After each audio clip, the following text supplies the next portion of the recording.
আসসালামু আলাইকুম।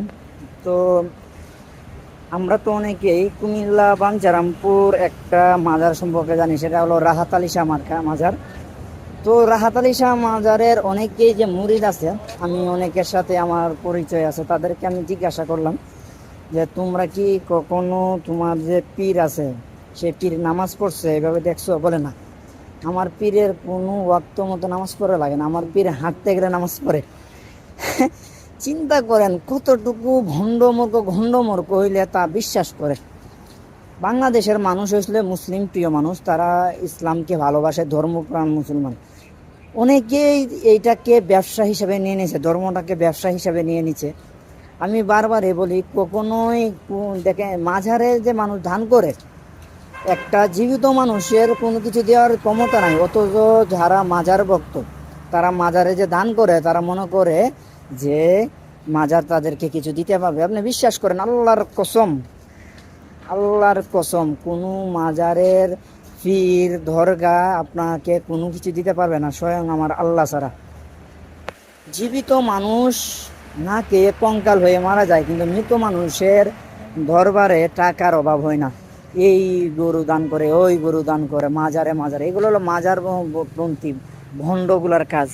আরেকটা নিউজ দেখলাম, আবু সুফিয়ান আল কাদেরি, ভণ্ড মাজার পূজারী, সে বাইতুল মুকাররমের সম্মানিত খতিব আল্লামা হাফেজ আব্দুল মালিক হাফিজাউল্লাহকে নিয়ে কটূক্তি করছে। সে নাকি বাইতুল মুকাররমের খতিব হওয়ার যোগ্যতা কেন? কত বড় ভণ্ড মাজার পূজারী হলে সে এই কথা বলতে পারে?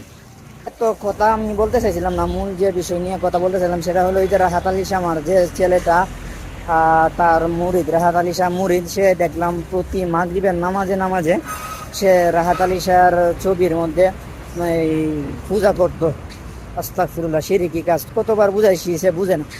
তো আমি দেখলাম সে আপনার ছবিতে পূজা করে, তারপরে প্রণাম করে, এই সেই করে। এইগুলো দেখার পর আমার খুবই খারাপ লাগছে। তাকে অনেকবার বোঝানো হয়েছে, সে বুঝে না। বলে যে না, আমি পীরের ভক্ত।